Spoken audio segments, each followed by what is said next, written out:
Hello, everyone. Welcome to our webinar today on how to charter your own ABPsi Student Circle chapter. My name is Robina. I am the Association of Black Psychologists Student Circle Communications Chair currently, and the webinar today will be led out by Erica Anderson, who is the membership chair, and Sinclair Arthur, who is the Southern Regional Representative. So you all can take it away for us. Okay, thanks, Robina. As Robina said, my name is Sinclair Arthur, and I am the Student Circle Southern Regional Representative. And then I will be starting us off on today's webinar, and then Erica, our membership chair, will pick up. So if we start with the agenda for today, we're going to review and talk about ABPsi's mission, purpose, and goals as far as organization is concerned, the contact information for our regional representatives, the charter chapter process, and the chapter renewal process, expectations of the chapters, duties of those officers within the chapters, and then just any questions and answers, any questions that you all may have concerning anything we discussed today or just in general. We'll give you some information related to that, how you can get those questions to us. So now we'll talk about our mission and purpose. So, mission and purpose of ABPsi. I think people hear ABPsi, they think, or Associate Black Psychologists, they think Black psychology, which is definitely, missions of ours and relative factors. But if we want to be more specific around that, we're really organized to operate exclusively for charitable educational purposes that include, but aren't limited to, this promotion and advancing of the profession as relates to African psychology and Black psychology, and just how this affects social change. And then also developing programs where, psychologists of African descent, which we'll refer to as Black psychologists, can assist in solving just issues relevant to Black communities and other ethnic groups. And I also want to make it noted that while the organization has a primary focus in, assisting and working with those of African descent and Black individuals, as far as membership goes, you don't have to be, or identify rather, as African or Black to be a member, nor do you have to be, studying psychology or psychology yourself. We have a lot of intersection as relates to like education and just some other areas, healthcare. So definitely, if you're just about trying to serve the purpose of influence African psychology and expand it and inform the communities that it relates to, we welcome you as far as membership and partnering with us. And then so continuing on with our mission and purpose. The board of directors or executive board, whether it's on the national level or as we're talking about it here, the student circle chapters, the functions include wanting to establish a central organization of Black psychologists, develop funding sources so that, there's capital, support, and educational programs, seek funding for projects that involve Black psychologists. And these can be related to scholarly journals, research, training programs, and just any recruitment that involves, trying to get students and faculty, and definitely community mental health care programs involved and developed. And lastly, working with organizations of behavioral scientists so that we can implement the purposes of the actual organization. And then we have a nice little visual view for you all in terms of these organizational goals. And they just reiterates the things I just reading off. So again, thinking about developing these programs, support systems, the psychological well-being of African Americans, really creating this definition of mental health, developing policies that reflect that, promoting this understanding of what that looks like for the African American and African communities, having all the things to get in with that. You can think of cultural competency, having a consistent approach to psychology, values and lifestyle that align with African psychology, and then definitely supporting established Black organizations, including the association itself. As far as the region representatives go, so a lot of times I think we get questions around, well, who do I talk to in my region? Who can I go to develop, whether it's a chapter? We have questions about ABPsi. So if we continue on, we have the contact information and names of the individuals for each region. So for our Eastern region, the representative is Evan, and he's located in the Bronx, New York. And you can contact him by reaching out to east.grad@abpsi.org.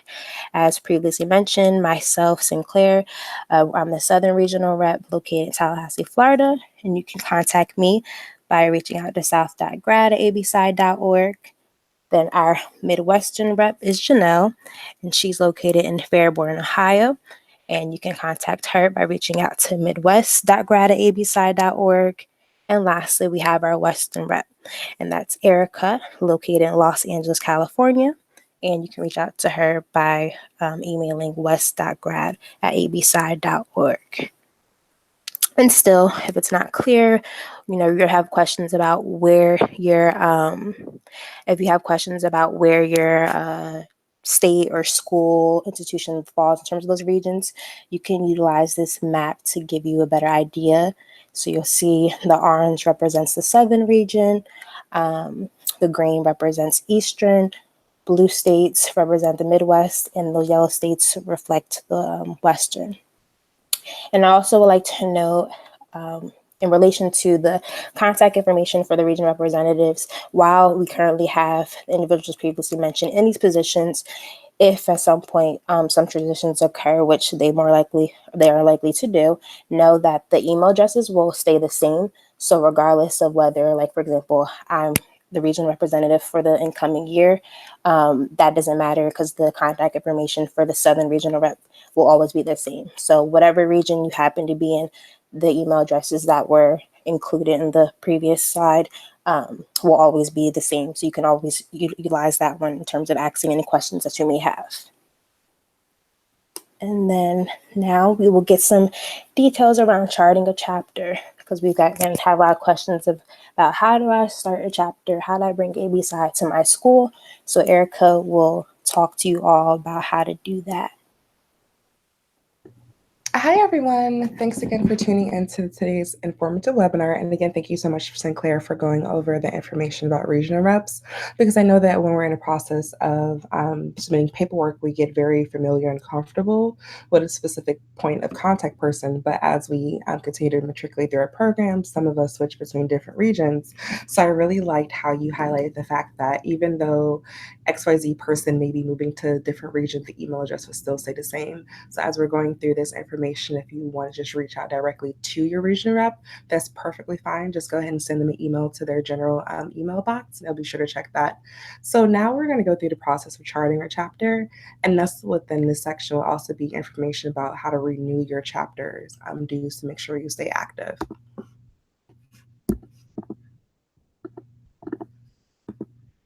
So I like to describe our process in like a 9-step process or so. If you're like me, like organization, and you also like to have a checklist, you might find this to be a little bit more easier to understand. So the first things first, you want to establish a chapter name. For example, if I just threw something out there, so the Titus Technical University ABPsi SC chapter, you will notice that the stem or the formula is basically the same. So whichever university you're at, that will go first, and then after your university's name would be ABPsi SC chapter. And then secondly, you want to identify 3 people to join and also possibly serve as e-board members. Don't forget to count yourself, because I receive emails from students who say that, oh, so I am having difficulty locating an additional student, but then when I ask, have you considered yourself as part of that number, then the conversation sort of changes. So it's also important to elect a president, a vice president, secretary, or treasurer.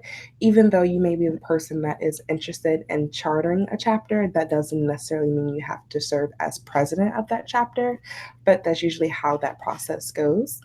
And then each member must be a paid member. So at the time that you submit your chapter charter application, it's important to be sure that the 3 people that you have identified to be a part of the chapter are also dues paying members. And if you are Like an undergraduate, I believe those fees are $55. And if you're a graduate student, those fees are $75 annually.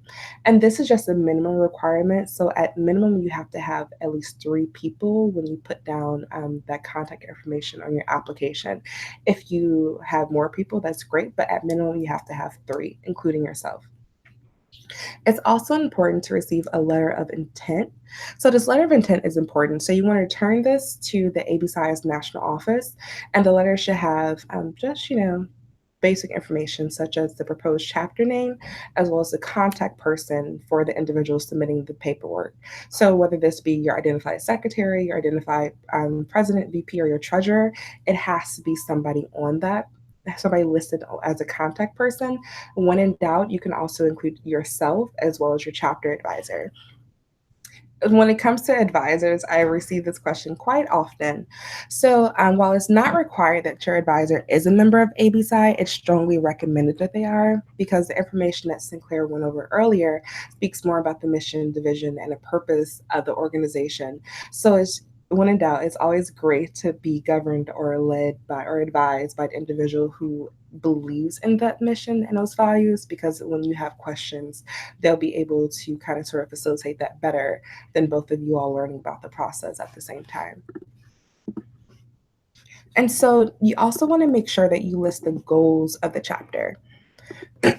So you want to establish a mission statement as well as goals and objectives of the chapter itself. So basically, what would you like to have completed within a year, just so we can have a preliminary idea, so it's on paper. It's also like an accountability measure, just to be sure that as you're hosting events and then matriculating through your academic year, that you're also going back and checking the goals and objectives to be sure that they have been met for your individual chapter.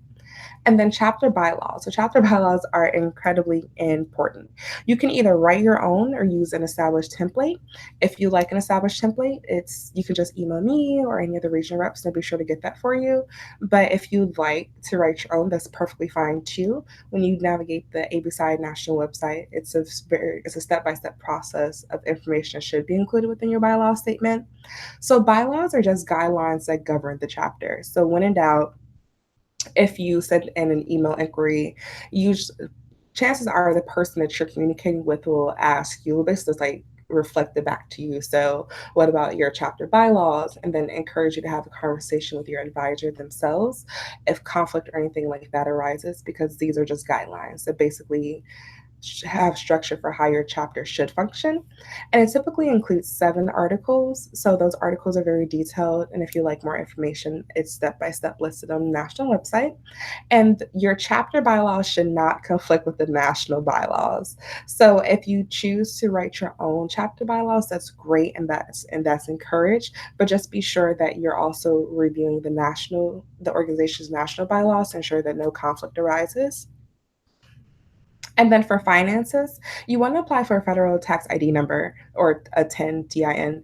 And you also want to set up a bank account. So when you set up your bank account, this is also where your advisors come in, because your advisors, when you think about it, they are there to serve as a JEGNA as you're going through this process, but then to also make sure that everything's being held accountable. So when you set up your bank account and you apply for your federal tax ID number, it's always best practice to include your advisor as a person on that account, just to ensure they have oversight to make sure that what the funds are being used for are appropriately allocated.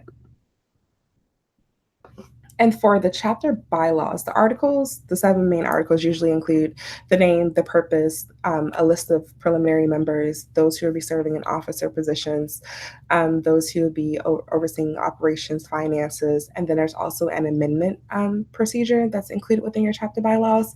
So everything comes together nicely at the end.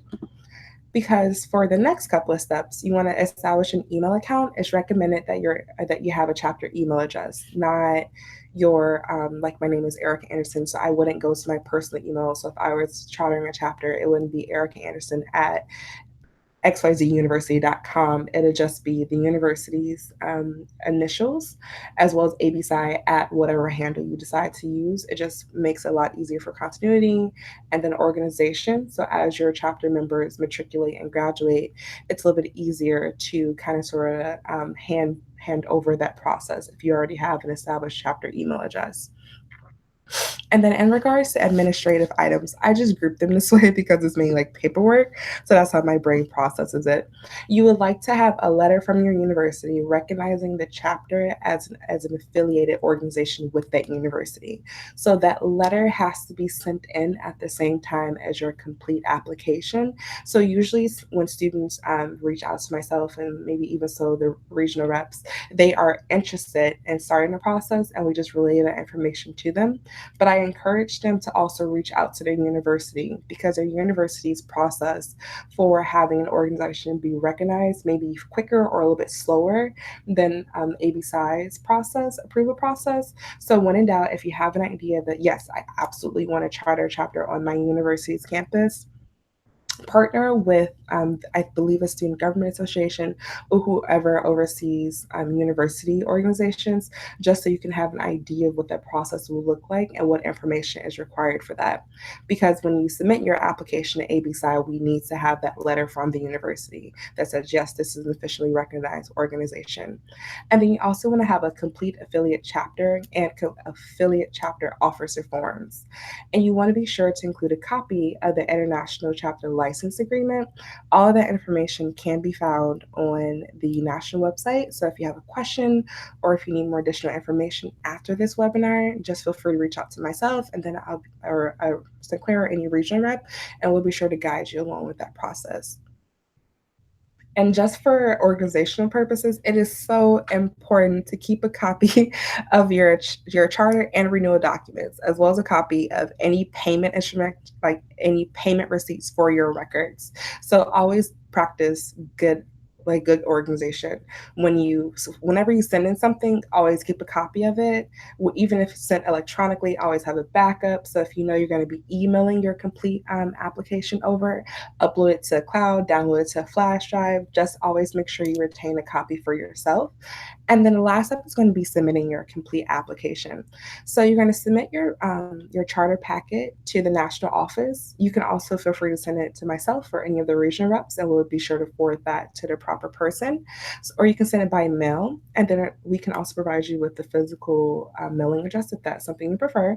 You can email it to Brittany Pritchett. She is awesome. She is awesome. So she's the administrative membership coordinator for the organization, and she is phenomenal. So that's her email address if you prefer to email it directly to her, because we're, as membership chair, we receive like, hey, so this person is interested in charting a chapter, and we receive record of that too. So either way it goes, it'll be like copies of it will be made. So individuals who need to know about the process will be made aware of it.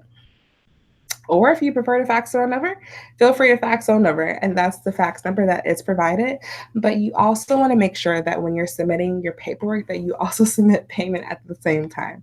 So at the moment, the only ways to submit payment are through by check or money order. You are not able to pay online. And when you remit payment, just be sure that it's made out to the Association of Black Psychologists Incorporated. And this is just an example of what a few pages of the packet will look like. So it includes a submission checklist. So if you're a checklist person, this would be really great. And it also helps you with organizational purposes.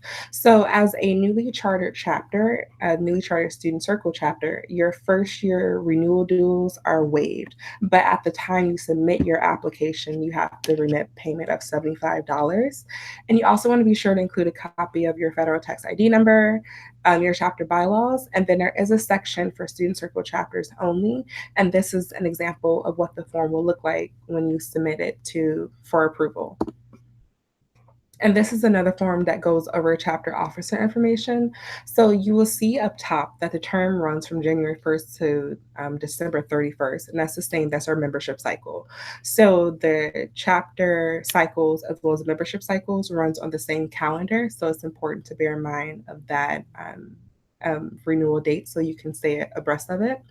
And then just includes information about the chapter, such as where the chapter is physically located, a chapter phone number, that can be either your advisor's number, the president's number, or whomever. Just make sure that information is updated as needed.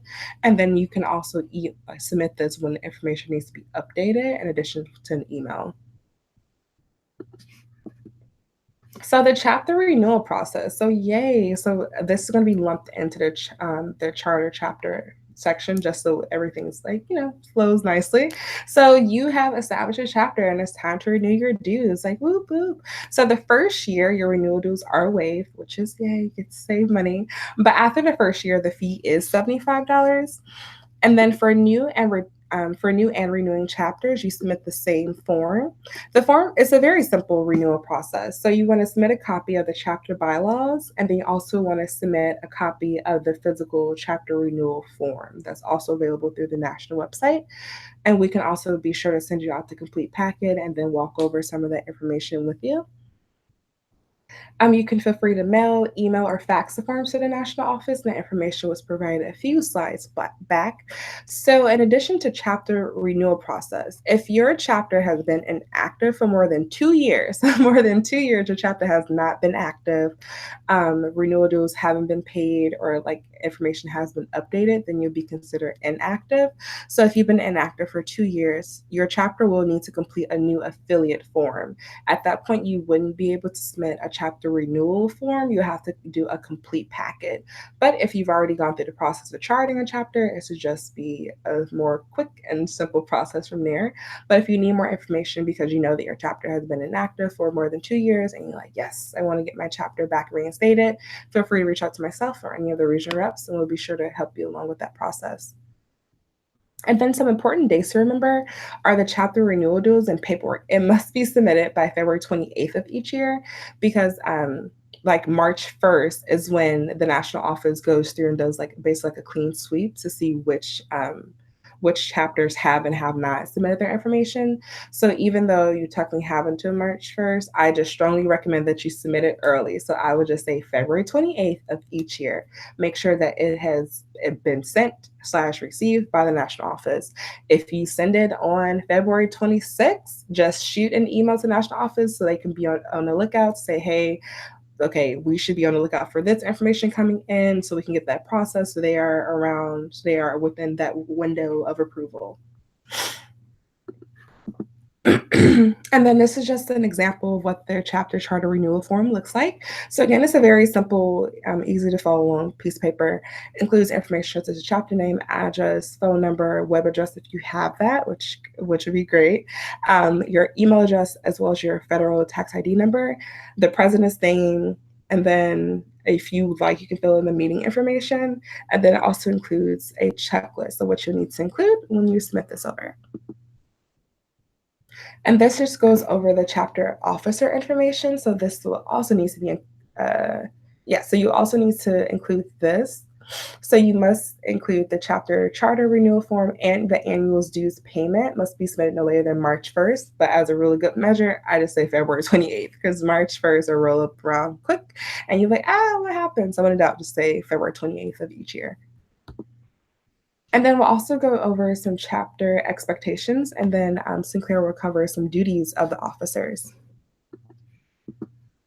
So the expectations of a chapter, just as any organization, there are some expectations that we expect each chapter to abide by.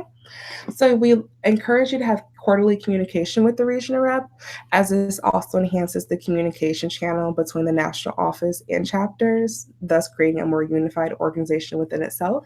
We will encourage and expect you to recruit and retain members. So chapter presidents, this is especially important for members in that role. They are tasked with ensuring that all chapter participants are active on the national level. So however your chapter decides to do so, you have your members pay monthly chapter dues, and that can go towards certain programs, but just kind of sort of encourage your members early so they are on the lookout. So when it's time to renew their dues, they're not completely shocked or they don't really know how to go about funding that process. So when in doubt, just encourage your members to be on board with that early. And you also want to host chapter activities, as all chapters are encouraged to develop and implement at least 2 chapter activities per year. I know that may not seem like a lot, but when you're in school, the academic year can quickly slip away from you. So we just hope that you are able to host at least 2 chapter-related events. And then again, that's up to discretion of each individual chapter. We encourage chapter members to attend the national convention, and you're encouraged to have at least 2 chapter members attend, just so you stay abreast to what's going on within an organization, so that information can then be written down and disseminated to chapter members. And we also encourage chapters to submit to the Psych Discourse Journal. Will encourage, such as, try to submit at least like an article a year. And if I understand that may not be possible, just an encouragement that highlights the chapter's activities, and you can submit that to the editor at editor@psychdiscourse.net. And we also encourage and expect a chapter to hold officer elections annually. So remember, the membership cycle runs from January 1st through December 31st. So it's important to have officer elections right around, if not a little bit before then. So you can always bring that up when you have your first meeting, so that individuals are aware if they might be interested in running for a position. So that way it kind of sort of helps the chapter govern a little bit more smoothly. And next we'll have Sinclair go over the duties of chapter officers. Okay, thank you, Erica, for that thorough, I don't know if that's pronouncing it right, but you gave a great explanation of the chapter process, or charting one, renewing. So I definitely, hopefully everyone else found it as informative as I did. And also I wanted to make a note about, so Erica touched on how one expectation of chapters is to have quarterly communication with the regional reps. And in that, it's just that, again, regional representatives, our position is to really serve as a liaison between student circle chapters and the national board. So because of that being one of really our functions and roles, utilize us, whatever questions you have, whatever comments, suggestions. I know, and I sent out, and then, like, we always try to send out introductory email every year. We know whether we're the same position or if we switch out positions. And that's like a great opportunity. If you have questions, or maybe you want to share news about what's been going on with your chapter or on your campus, just, feel free to do that at any point. You don't have, while we recommend quarterly minimum, I definitely encourage people to reach out even more than that. Because again, we can only be as best of a help or assistance to you all as much as like we're informed about what's going on, or as much we get feedback. So help us help you, essentially. But as relates to the duties of chapter officers, so again, Eric kind of touched on some things of the president, but president's thinking about this being the one of the leaders of the organization, or the chapter rather. So in organizing, planning any activities, as far as meetings go, they're going to probably be the person to really call and organize those as well. They're going to have communication with the regional reps, and any type of information that has to be submitted to the national office, whether it's contact information or other paperwork or what have you, would probably be done by this individual.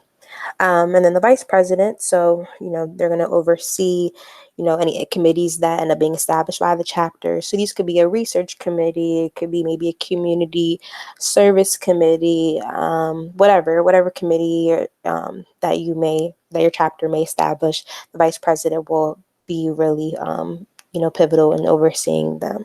And then if the president happens to be unable to organize or lead whatever meetings, especially executive board meetings or board meetings, the vice president will step in to be the person to carry those out. And then just generally, vice presidents being assisting the president in, the goals of not only the chapter, but maybe in their role as well, but definitely as it relates to the chapter. So then next we have the recording secretary. So the secretary is definitely an individual who's going to be recording the minutes for any e-board and chapter meetings.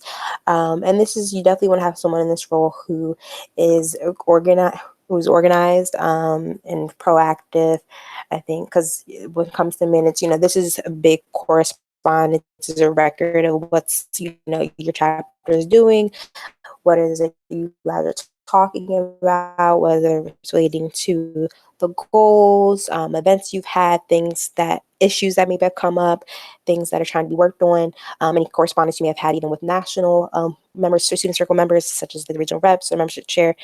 So definitely any type of information, especially minutes, the recording secretary is going to be recording this information and making sure, not only recording it, but also making sure that it gets dispersed to the other members of the board. They're going to really handle the chapter correspondence. So if you have members or students on your actual campuses who are asking you questions or about your chapter, they want to become involved on your campus, your secretary would probably be the person to handle that correspondence. And again, as far as it relates to the regional representatives, we would expect to receive any sort of minutes and other agendas and correspondence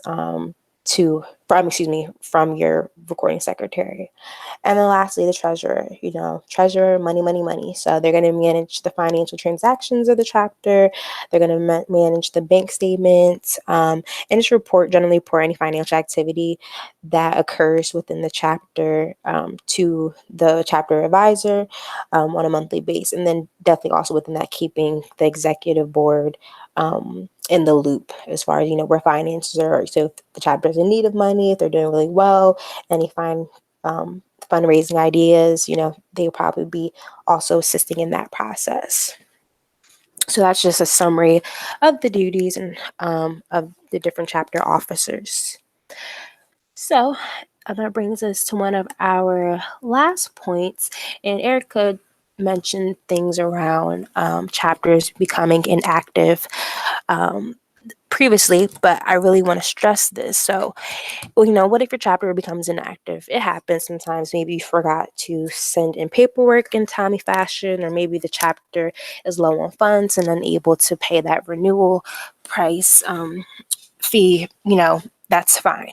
But during the time that your chapter is inactive, one, you want to really work on getting the chapter renewed. And I know we already touched on the documents that would be necessary for that process. But just remembering that while inactive, chapters are not supposed to function utilizing ABPsi's name or official logo in any business in and outside the organization. And so what does that mean? So this is, not only limited to these things, but definitely inclusive of them. So the chapter should not be holding any fundraisers, should not be holding general body meetings or general body elections and U-board elections, any actual programming events. So, things that are put together for the student body on your campus, whether it's on campus, off campus, and even if, if you happen, I know a lot of different institutions have kind of a two-part process. So obviously, you have to be recognized by ABPsi nationally as a student circle chapter, but you also may have to get some sort of approval from your actual specific school, so whether maybe it's like a campus, whatever, whoever's in charge of your campus organizations, they may require you to have a separate process. So all that to say that even if you have done that maybe local process in terms of getting approval and recognition by your respective university as being an active chapter or active organization, if that form has not been submitted to ABPsi nationally, and that $75 payment has not been submitted in any other supporting documents, then you are not able to function, utilizing ABPsi's name and logo. And this is just really important because, again, anything that's done in the organization's name or in relation to an organization is supposed to be reflective of our mission and our goals. And while definitely, good intentions may be there, we still have rules and policies in place, and those policies and rules need to be adhered to. So both at the national level, student circle level, we have that expectation and that expectation for everyone. So just remember, again, if your chapter does become inactive, basically all activity as it relates to that chapter should be ceasing until the forms are submitted, and also that you have confirmation of that, because again, just because you may have turned in that form and that payment, you still need to make sure that you hear back from maybe either one of the reps or membership chair or Brittany Pritchett, our administrative assistant at the national level, just acknowledging that yes, this information has been received, everything's good to go, and then you're able to again resume activity as a chapter.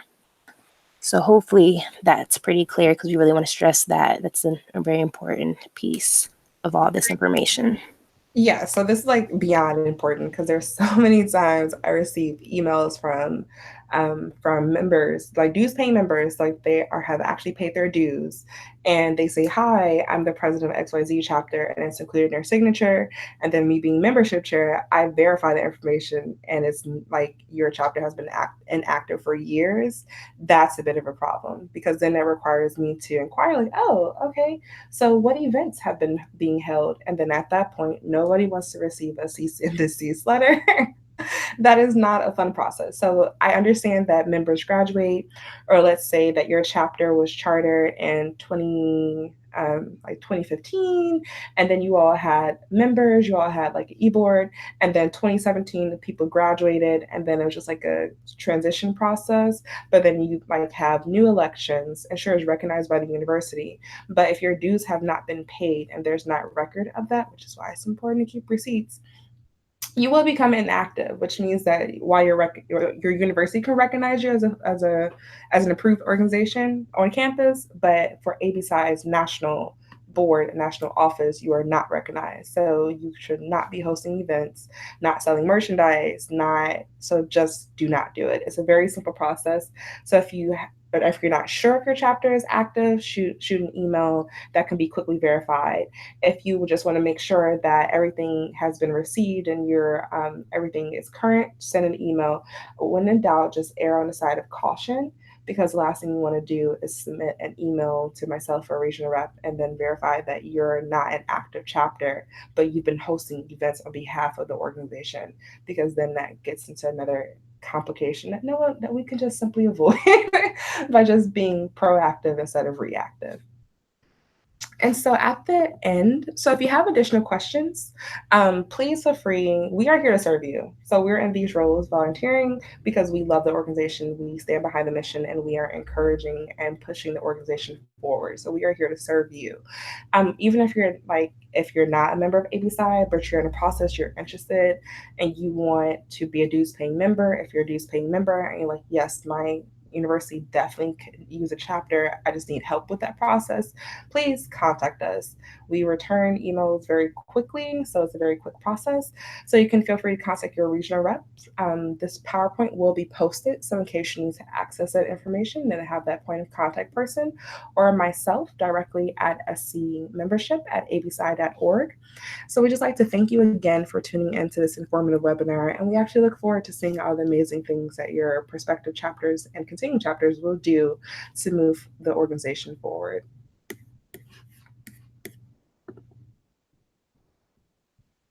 Thank you, Erica, and thank you, Sinclair, so much for that in-depth presentation.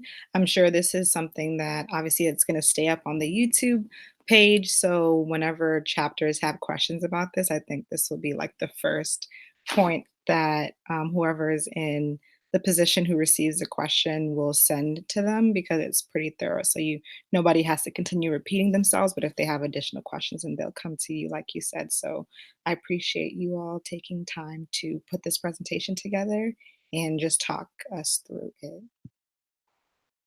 So that's it, you all. Thank you so much. We'll have our next webinar in a couple of weeks, and that one will be on applying for internships. So you'll see something coming out about that. Thank you.